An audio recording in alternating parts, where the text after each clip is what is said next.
In a world obsessed with filters and facades, the most powerful magnetism comes from what we dare not show.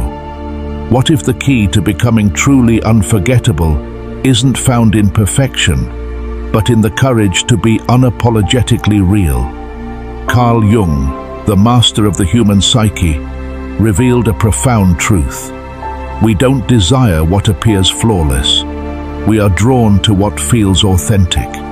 The 7 paradoxical traits of an unforgettable person aren't the ones society told us to chase.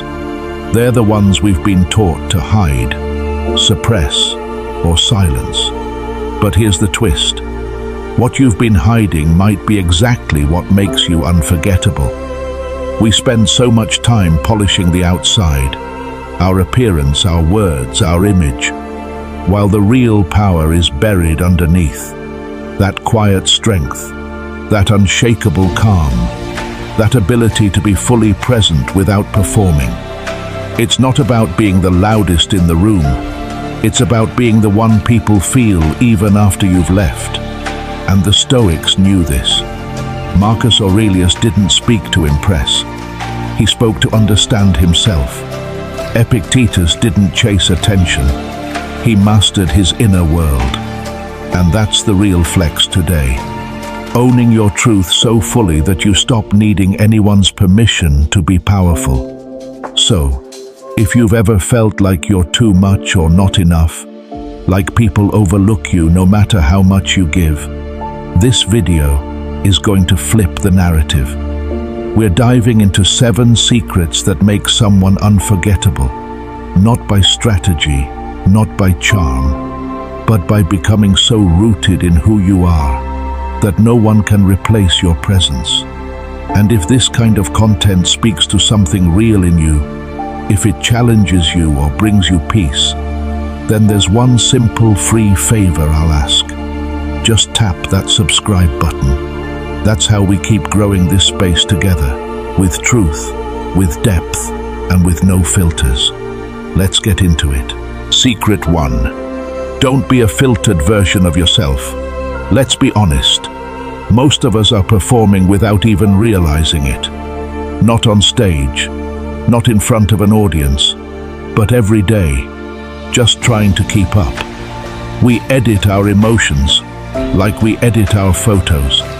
We post smiles while our hearts are tired. We tell people we're fine because it's easier than explaining what's really going on.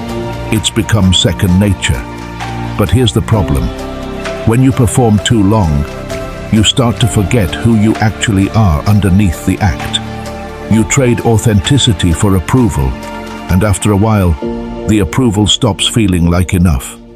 Aristotle once said, "Knowing yourself is the beginning of all wisdom." But how do you truly know yourself if you've spent years becoming who the world told you to be? This isn't just about social media. It's about a mindset. It's about the way we hide our opinions in conversations or water down our excitement so we don't come off as too much. It's the way we avoid taking up space because somewhere along the way, we were taught that being fully ourselves was risky, too loud, too different, too inconvenient. But guess what? Every person who ever changed the world was all of those things. Carl Jung wrote, "The privilege of a lifetime is to become who you truly are. Not who your parents expected, not who your job prefers, not the version your friends are most comfortable with. You, the raw, unfiltered, flawed, evolving version. That's where your power lives. Not in the polished image, but in the truth beneath it." Jung's entire psychological model was built around individuation, the process of integrating all the parts of yourself, even the messy ones, to become whole. And let's be real, wholeness is way more compelling than perfection. Think about the people who've left the deepest impression on you. Were they the ones who had it all together, or the ones who made you feel like it was okay not to? The people who were honest even when it wasn't pretty. The ones who laughed without hesitation and cried without apology. those people stay with us, not because they were flawless, but because they were real. And in a world drowning in fakeness, real is revolutionary. Socrates challenged us to examine our lives, not just live them on autopilot. And part of that examination means asking the hard stuff, like, where am I pretending just to be accepted? If you sit with that question long enough, you'll find the cracks in your identity, the little places where you've traded truth for comfort. Those are the places that need your attention, not your judgment, because that's where the masks live. And when you peel them off, you start to feel something wild and unfamiliar: freedom. And here's the thing, they'll tell you being real is too much, that you're too emotional, too quiet, too intense, too soft. But notice how every version of too much is just code for hard to control. And that's the point. Stoic philosopher Epictetus taught that freedom isn't about doing whatever you want. It's about not being owned by anything outside of you. When you stop bending yourself to fit into someone else's comfort zone, you reclaim that freedom. You become someone who lives from the inside out, not the other way around. Plato spoke of the shadow on the cave wall, a false image we mistake for reality. How many of us are still living in that cave, still mistaking the shadow version of ourselves, the one we think is easier to digest, for the real thing? But there's nothing digestible about authenticity. It's bold, it's layered, it's challenging. And yes, it's absolutely worth it. Because once you stop hiding, something incredible happens. The people who are meant for you find you. Not the ones who tolerate your shine, but the ones who reflect it back. And the ones who aren't ready for your truth. They fall away, quietly, naturally, without a fight. Let them go. Because you were never meant to be a watered-down version of yourself. You were meant to be whole, fully expressed, at peace with your contradictions. Not everyone will get it, and that's fine. You don't need 100 fans.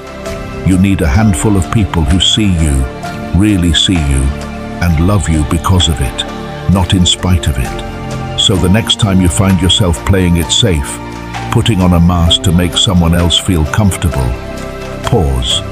Ask yourself, is this me, or is this the version of me they'll accept?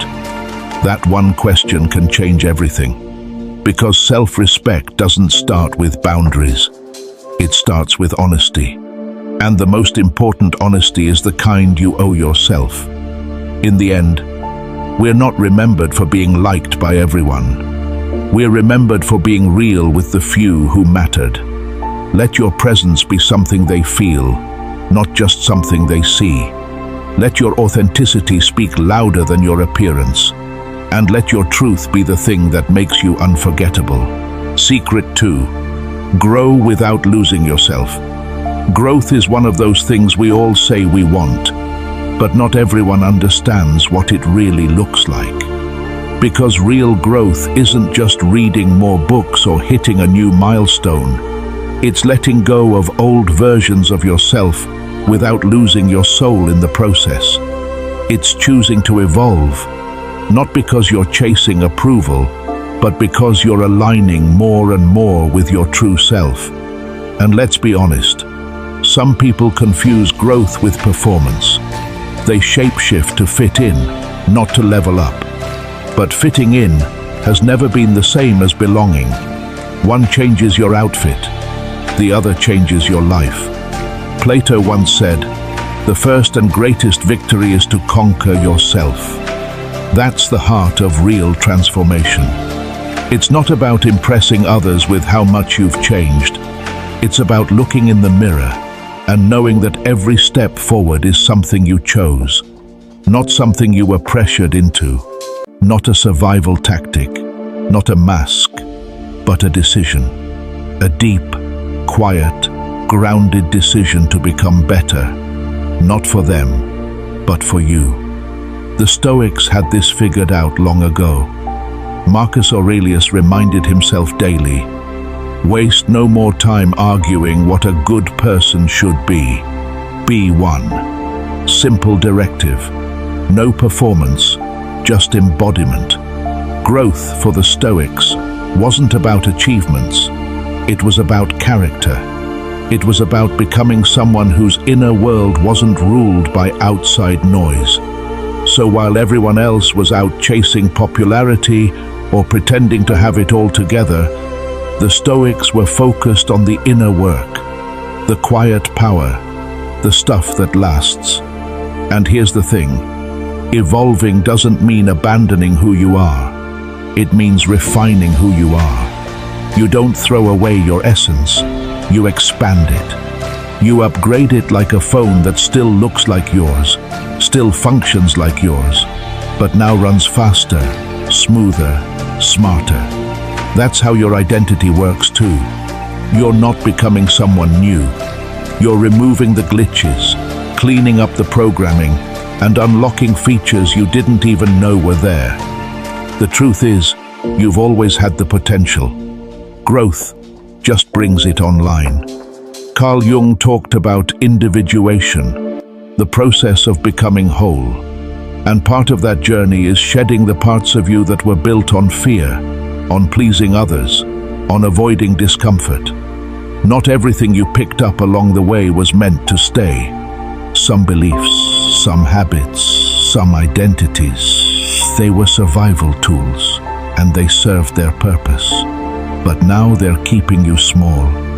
And the moment you recognize that is the moment you start to evolve consciously, not reactively, not because you're trying to prove something, but because you finally understand something deeper about yourself. Now, let's clear something up. Choosing to grow doesn't mean you hate who you are now. It just means you love yourself enough not to stay stagnant. That's the difference. People who fear change usually think growth is about rejecting the present. But real growth is actually about respecting the present so much that you refuse to let it be your limit. You say, I've come this far, and now I'm ready to go further. That's not self-rejection. That's self-respect. Socrates believed that the unexamined life was not worth living. And when you start to examine your life, not with judgment but with curiosity, you begin to see the patterns, where you've grown, where you're stuck, where you've compromised your values just to fit into rooms you never even wanted to be in. That awareness is powerful, because you can't change what you're not willing to face. But once you see it clearly, you get your power back. You realize you don't need to wait for permission to become the next version of yourself. You can just start. And listen, growth is messy. It's not all glow-ups and breakthroughs. Sometimes it's awkward. Sometimes it's lonely. Sometimes it means saying goodbye to people who only like the older, quieter, more agreeable version of you. But let them go. Because you're not here to keep everyone comfortable. You're here to keep your soul awake. Aristotle said, "We are what we repeatedly do." Excellence, then, is not an act, but a habit. Growth is the same. It's not a one-time leap. It's a daily decision. It's choosing reflection over reaction, discipline over impulse, courage over comfort. And you won't always get it right. But the goal isn't perfection, it's progress. It's becoming the kind of person who doesn't need to announce their evolution, because it's written all over how you live, how you speak, how you carry yourself. You'll know you're evolving when your silence starts saying more than your explanations, when your peace becomes louder than your anxiety, when the things that used to trigger you now teach you, and when the people you used to chase now chase clarity, because you've made it so clear who you are and where you're going. So if you're sitting there wondering if it's time to change, here's your sign. Don't wait for rock bottom. Don't wait for permission. You're allowed to outgrow what once felt like home. You're allowed to shift, to stretch, to let go of labels that no longer define you. Growth isn't betrayal. Growth is truth. And when it's rooted in your values, not your fears, it becomes something no one can take from you. You don't grow to be loved. You grow because you already love yourself enough to move. And that's what makes you unforgettable. Not the version of you that stayed the same for acceptance, but the version of you that kept becoming, no matter who didn't get it. Keep becoming. Keep becoming. Secret 3. Own your flaws like a boss. We've been sold this illusion that to be loved, respected, or remembered, we have to be flawless, that we need to clean up every rough edge, erase every past mistake, and wear this polished version of ourselves like armor. But here's the truth. No one tells you until you're exhausted trying to keep up. Perfection doesn't connect people. Pain does. Struggle does. Humanity does. Nobody bonds over how perfect your life looks on the outside. They bond over the moments you got knocked down and still chose to rise. Aristotle said, "Knowing yourself is the beginning of all wisdom." But real self-knowledge doesn't come from studying your strengths. It comes from owning your shadows, from being honest about the parts of you that didn't always have it together, from looking at your flaws and saying, "That's mine, and I'm not ashamed of it." Because shame only has power when you try to hide. The moment you bring those flaws into the light, they lose their grip. And in that moment, you start to take your power back. Carl Jung put it best. What you resist persists. What you accept transforms. That part of you you've been tucking away, the one you think makes you unlovable, weird, too emotional, too complicated, might actually be your superpower. The very thing that could set you apart, make someone feel seen, or lead someone else out of their darkness. But if you bury it out of fear, you rob yourself and the world of what makes you uniquely you.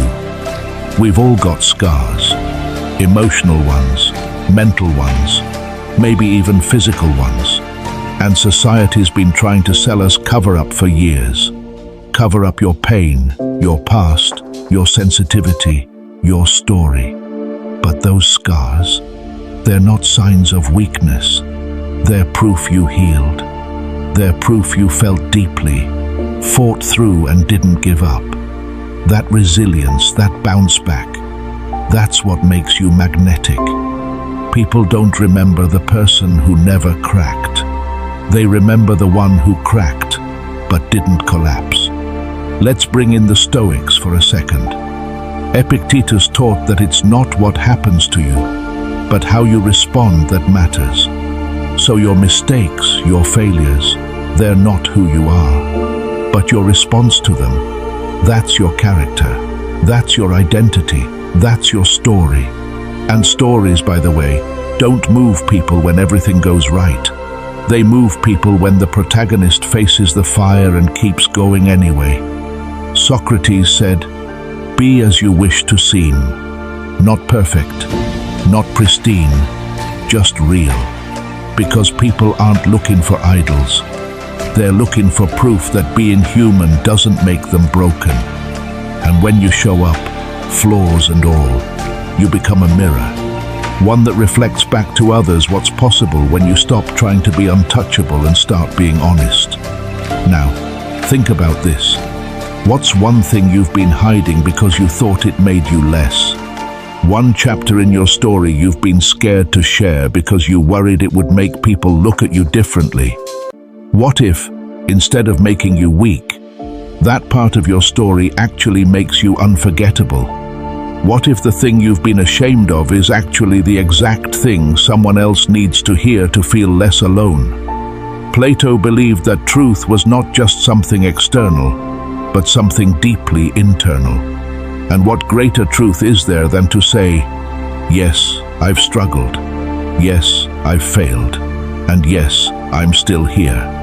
That's not a confession. That's a declaration. That's you standing in your full humanity and refusing to shrink for anyone else's comfort. Because here's the thing, the world doesn't need another filtered personality. It needs realness. It needs people who've been through it and didn't let it turn them cold. It needs people who still care deeply, even after being hurt, who still show up fully, even when it's scary. That's the kind of presence that sticks with you. That's the kind of energy that walks into a room and makes people feel something. You don't need to apologize for the old version of you. They were doing the best they could with what they knew. You honor that version by becoming someone stronger, someone wiser, not by erasing them, but by building on them. Your growth isn't about forgetting where you've been.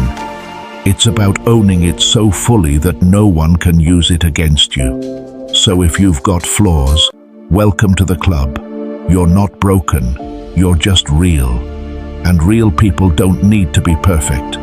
They just need to be honest, resilient, and willing to show up, even when they're not finished healing. Secret 4. Stop needing, start choosing.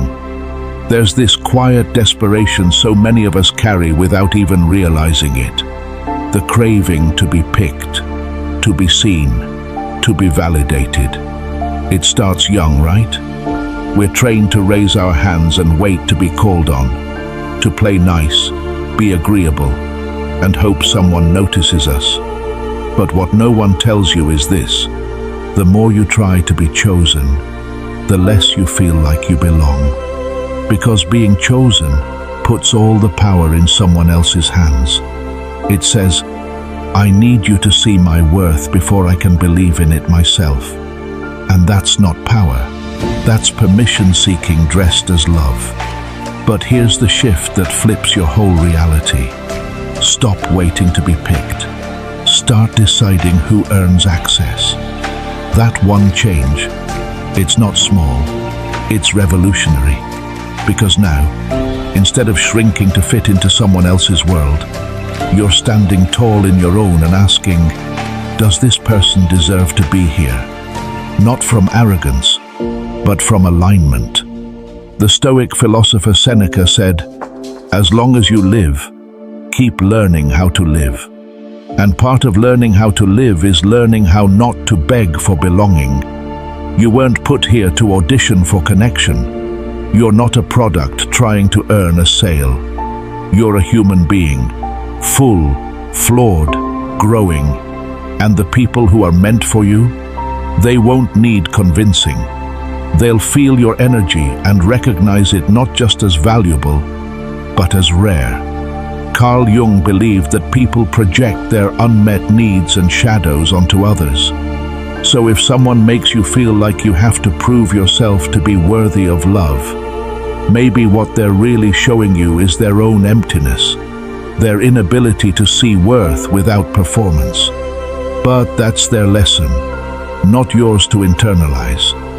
Your lesson is this: you are the chooser. Your life is your space. Your energy is your currency. And not everyone gets unlimited access just because they ask. Think about how different your relationships would look if instead of wondering, do they like me, you asked, do they align with the version of me I'm becoming? Not the version that needs applause, not the one that settles, but the version that is grounded, evolving, and choosing peace over chaos. Suddenly, the focus isn't on how to be more likable, it's on how to live more authentically.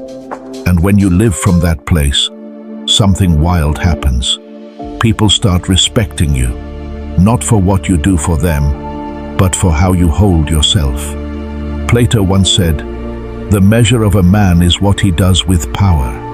And personal power, real, grounded, non-performative power, comes from having standards, from knowing that love, attention, and intimacy aren't things you chase. They're things you welcome when they come from the right place. You get to decide who steps closer and who stays at the gate. Not to play games, but to protect your peace. And let's be real, peace is expensive. You fought for it. Don't give it away for cheap. There's a confidence that doesn't need to speak, a presence that doesn't need to perform. When you stop chasing approval, people feel it. They feel your self-respect. They feel your boundaries. And something in them, consciously or not, starts thinking, this person's different. I don't want to lose this. That's what makes you unforgettable. Not because you were the loudest, not because you were the most agreeable, but because you were whole, and you didn't hand out pieces of yourself to everyone who smiled at you. Socrates taught that the secret to change is to focus all your energy not on fighting the old, but on building the new. So build this version of you, the one who doesn't shrink, the one who doesn't ask to be chosen, the one who knows that the right people will never make them question their worth. And the wrong ones, let them go. You don't need their permission to be powerful. So from now on, don't measure your value by how many people want you.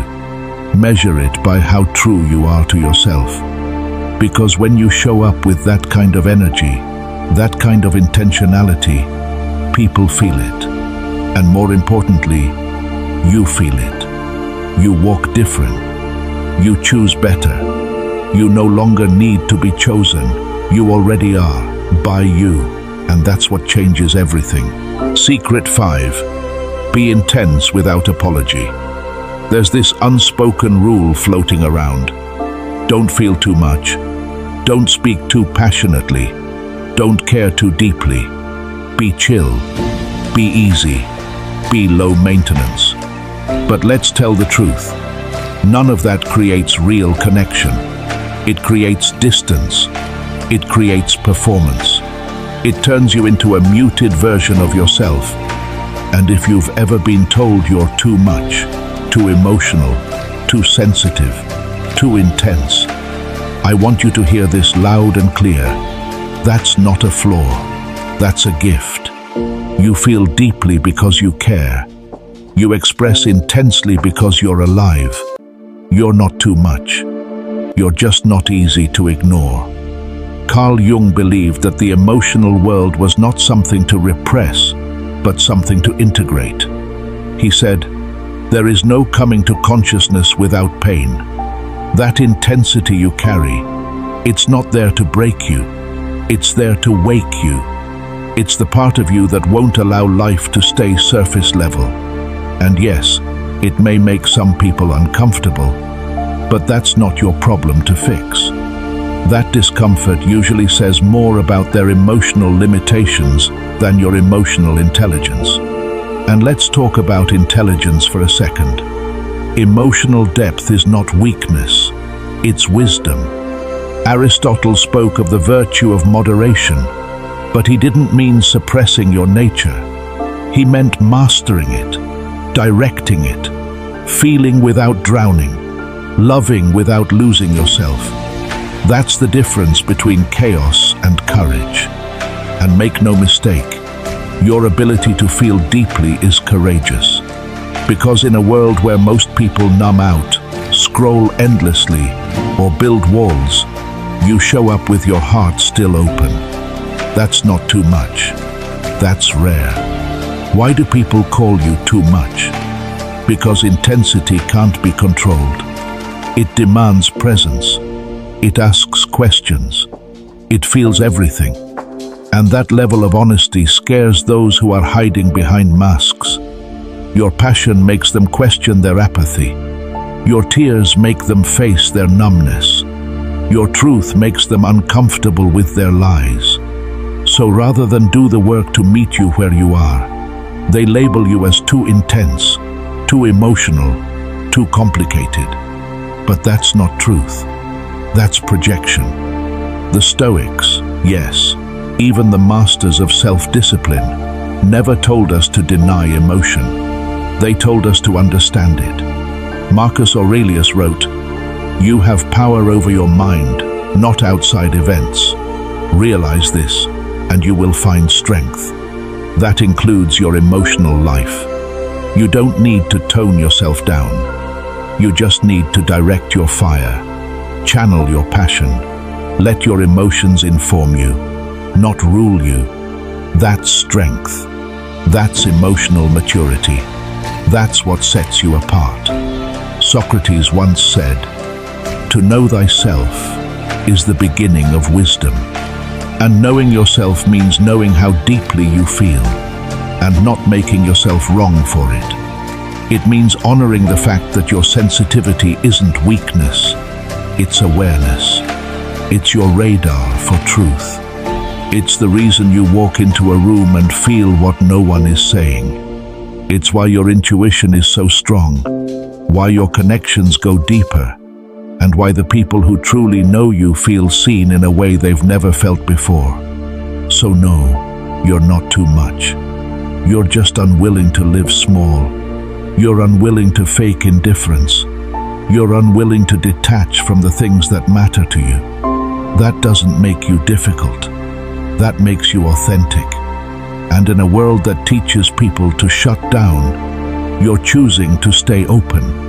That's a choice. That's a strength. And it's unforgettable.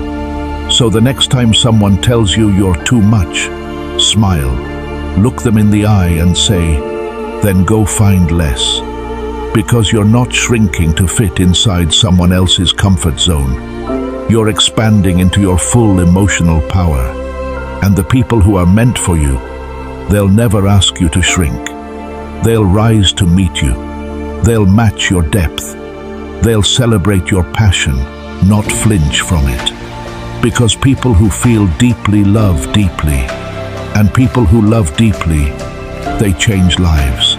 So don't dim that. Don't dilute it. Be all of you. Be bold. Be passionate. Be honest. Because that's how you leave your mark. Not by being agreeable, but by being real. Secret 6. Hold your standards without guilt. There's a quiet power that comes alive in someone the moment they realize they deserve more. Not in a loud, boastful way, but in a calm, steady presence that says, "I'm not settling anymore." It's like a switch flips, and suddenly the old patterns, the one-sided relationships, the draining conversations, the tolerating, the pretending, just stop. Not because the world changed, but because they did. Once you know what you're worth, the begging ends, the chasing ends. You're no longer seeking scraps of love or fragments of attention. You're holding out for what's real. Epictetus, one of the great Stoic philosophers, said, "Never value anything as profitable to yourself, which shall compel you to break your promise, to lose your self-respect, or to hate any man." In other words, if you have to betray yourself to keep someone, it's already too expensive. And the people who understand that, the ones who walk away without burning down the room, are dangerous in the best way. They can't be manipulated. They won't be guilted. And they won't stay where their peace keeps getting broken. See, most people aren't afraid of losing someone who needs them. They're afraid of losing someone who doesn't need them, but chose them. There's a difference. When you know what lifts your energy and what drains it, you stop making decisions from loneliness and start making them from clarity. And that's rare. That's magnetic. That's what makes people want to earn a place in your life instead of assuming one. Carl Jung said, "The most terrifying thing is to accept oneself completely."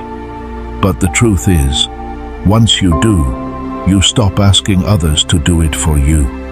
When you're no longer performing for love, people begin to see the real you. That version, the one who's grounded, self-respecting and unwilling to play small, is the version they don't want to lose. That kind of presence is stabilizing. It's refreshing, it's real. But let's be clear, boundaries aren't walls, they're filters. They don't push people away, they let the right ones in. Boundaries say, here's what I will allow, here's what I want. Not because I'm cold, but because I'm clear. And that clarity is what keeps your energy safe. It's what makes sure you're not constantly in repair mode, recovering from things that should have never gotten through your door in the first place.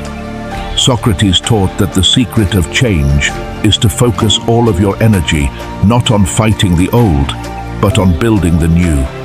So if you're tired of being drained, overlooked, or taken for granted, maybe it's time to stop trying to fix people who don't know how to value you. Maybe it's time to build a new standard, a new way of showing up that doesn't bend just to keep the peace. Because peace that costs your self-worth is just disguised self-abandonment. And here's the thing, knowing what you deserve doesn't mean you think you're better than anyone. It means you've finally decided you're not less. That decision changes the way you speak, the way you love, the way you choose. You stop entertaining half effort, half presence, half truth. You don't demand perfection, but you require consistency. You don't want fairy tales, you want honesty. And you stop asking, am I asking for too much? And start asking, why was I settling for so little? Aristotle said, we are what we repeatedly do. Excellence, then, is not an act but a habit. So let self-respect become a habit. Let saying no when something feels off become natural. Let choosing peace over popularity become your go-to move. The world will adjust. The wrong ones will fall away. The right ones will rise. So here's your challenge. Revisit your standards today. Not your wish list, not your fantasy, but your non-negotiables. The things that protect your peace, your time, and yourself. Because once those are in place, you stop waiting to be treated right. You start expecting it, and that changes everything. Secret. Love from fullness, not from lack. There's a kind of love that feels like pressure, like weight. The kind that whispers, don't leave me. I need you to be okay. It's not ill-intentioned, but it's heavy. The kind of love that suffocates instead of supports. And here's why. When you love from a place of emptiness, that love becomes a transaction, a subtle plea for emotional survival. You're not really offering love, you're offering need. And that kind of love, no matter how sincere, ends up exhausting both people. Carl Jung said, the most terrifying thing is to accept oneself completely. But that's also where real love begins. Because once you accept yourself fully and without conditions, your love stops being something you need to survive and becomes something you choose to give. You're no longer handing people your broken pieces and begging them to glue you back together. You're whole. And when you're whole, your love becomes light. It becomes peace. It uplifts instead of overwhelms. People often think intensity equals love, that clinging means connection. But real connection isn't built on fear of losing someone. It's built on the freedom to choose them over and over again, without fear or dependency. That kind of love is rare because it's not about possession. It's about presence. It says, I'm here because I want to be, not because I'll fall apart if I'm not.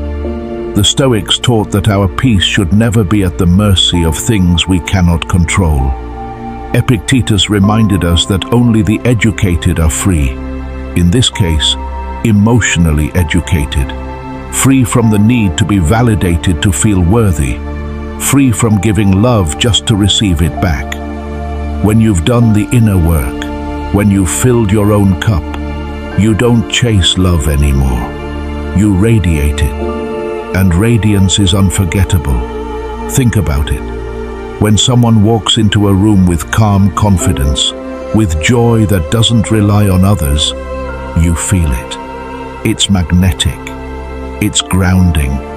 It's healing. People fear losing that kind of energy, not because it feeds their ego, but because it awakens something real, something stable, something sacred. You don't get that kind of presence from someone who's emotionally starving. You get it from someone who knows they're already full, and anything they share is a gift, not a cry for rescue. Socrates once said, "The hottest love has the coldest end." That's the kind of love born from obsession, neediness, and trying to fill a void through someone else. But when your love starts from fullness, when it flows from a life you've built, a peace you've earned, and joy you've discovered in your own silence, that love doesn't burn out. It evolves. It breathes. It doesn't collapse under its own weight, because it's not asking to be saved. It's offering a hand to walk beside someone. That's why it's so important to fill your own cup first, not later, not when someone worthy comes along, but now.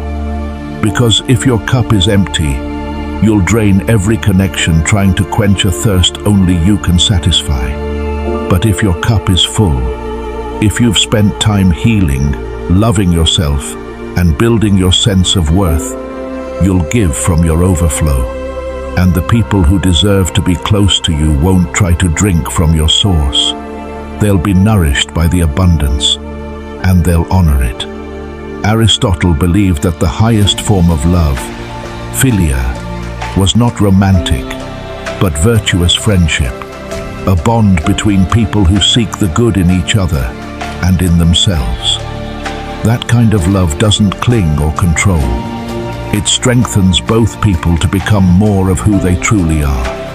And you only get there by being whole before you arrive. So ask yourself, am I giving love from a wound or from wisdom? Am I offering my heart from fear or from freedom? Because love should never feel like a lifeline. It should feel like light. The truth is, you don't need someone to complete you. You need someone who complements the wholeness you already fought hard to earn. That's the energy people are afraid to lose. That's the presence they'll never find twice. So take care of yourself first. Fill your soul. Know your worth. And when you love, let it be a reflection of your fullness, not a plea to be filled. The right ones won't just stay. They'll protect that light because they'll know they're in the presence of something rare. And you'll know it too. The most unforgettable energy you'll ever carry is the quiet knowing that you are whole, without needing to prove, perform, or chase. When you choose yourself first, the right people will never ask you to shrink. They'll rise with you. But that's also where real love begins. Because once you accept yourself fully and without conditions, your love stops being something you need to survive and becomes something you choose to give. You're no longer handing people your broken pieces and begging them to glue you back together. You're whole. And when you're whole, your love becomes light. It becomes peace. It uplifts instead of overwhelms. You see, people often think intensity equals love, that clinging means connection. But real connection isn't built on the fear of losing someone. It's built on the freedom to choose them, over and over again, without fear and without dependency. And that kind of love, it's rare, because it's not about possession. It's about presence. It says, I'm here because I want to be, not because I'll fall apart if I'm not. The Stoics taught that our peace should never be at the mercy of things we cannot control. Epictetus reminded us that only the educated are free, in this case, emotionally educated, free from the need to be validated in order to feel worthy, free from giving love just to receive it back. When you've done the inner work, when you've filled your own cup, you don't chase love anymore. You radiate it. And radiance is unforgettable. Think about it. When someone walks into a room with calm confidence, with joy that doesn't rely on others, you feel it. It's magnetic. It's grounding. It's healing. And people fear losing that kind of energy, not because it feeds their ego, but because it awakens something real, something stable, something sacred. You don't get that kind of presence from someone who's emotionally starving. You get it from someone who knows they're already full, and anything they share is a gift, not a cry for rescue. Socrates once said, "The hottest love has the coldest end." That's the kind of love born from obsession, from neediness, from trying to fill a void through someone else. But when your love starts from fullness, when it flows from a life you've built, a peace you've earned, a joy you've discovered in your own silence, that love doesn't burn out. It evolves. It breathes. It doesn't collapse under its own weight, because it's not asking to be saved. It's offering a hand to walk beside someone. This is why it's so important to fill your own cup first, not later, not when someone worthy comes along, but now. Because if your cup is empty, you'll drain every connection trying to quench a thirst only you can satisfy. But if your cup is full, if you've spent time healing, loving yourself, building your sense of worth, you'll give from your overflow. And the people who deserve to be close to you, they won't try to drink from your source. They'll be nourished by the abundance, and they'll honor it. Aristotle believed that the highest form of love, philia, was not romantic, but virtuous friendship, a bond between people who seek the good in each other and themselves. That kind of love doesn't cling, it doesn't control.